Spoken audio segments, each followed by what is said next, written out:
نیکی هیلی سفیر آمریکا در ملل متحد در سخنرانی خود در اجلاس شورای امنیت ضمن محکوم کردن نقض حقوق بشر، مداخلات تروریستی و آزمایش موشک‌های بالستیک حکومت آخوندی گفت: آمریکا اکنون مسیری را شروع کرده که تلاش دارد به تمامی جنبه‌های رفتار مخرب رژیم ایران پاسخ بدهد و نه فقط به یک جنبه آن.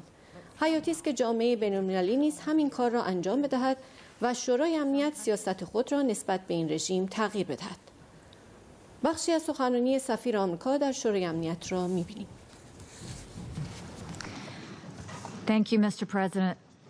Our goal in discussing the Middle East is to work on peace, security, and human rights for the region. We can't talk about stability in the Middle East without talking about Iran. The United States has now embarked on a course that attempts to address all aspects of Iran's destructive conduct, not just one aspect. It's critical that the international community do the same. Every 6 months, the Secretary General delivers a report on the implementation of Security Council Resolution 2231, which the Council unanimously passed. The report has always noted the IAEA's findings that Iran is implementing the nuclear deal. But then it goes on. It lists the regime's multiple flagrant violations on the resolution's non-nuclear provisions.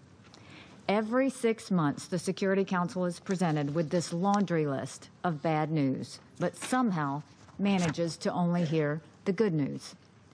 Some countries, to their credit, have called out Iran for its malign behavior. But as a council, we've adopted a dangerously short-sighted approach.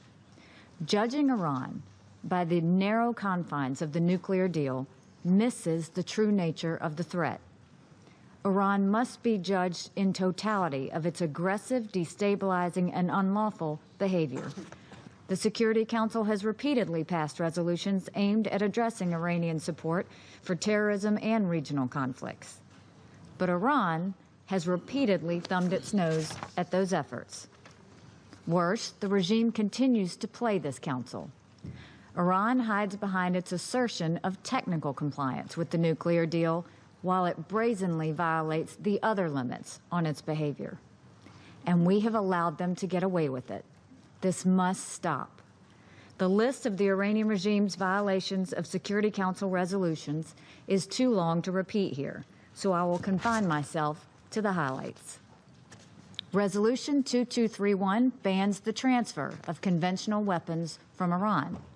Yet today, we see Iran identified as a source of weapons in conflicts across the region, from Yemen to Syria and Lebanon.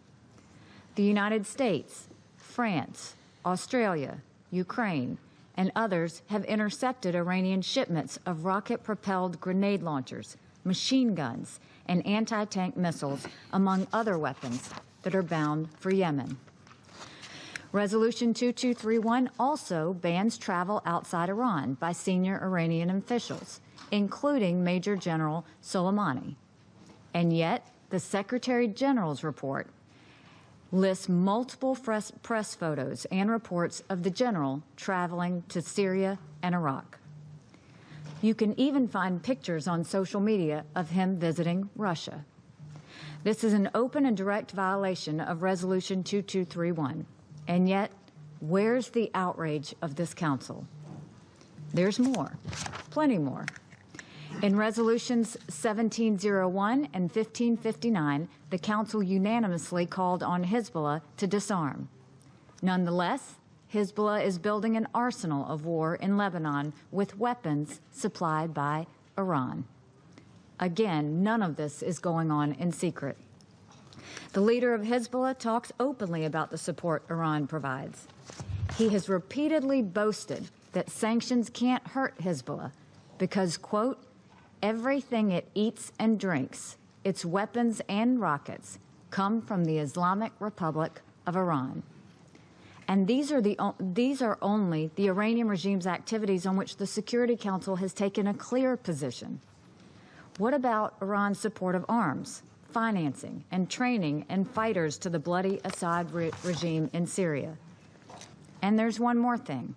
The list of Iran's dangerous and destructive behavior that I just outlined does not even include the regime's most threatening act, its repeated ballistic missile launches, including the launch this summer of an ICBM-enabling missile.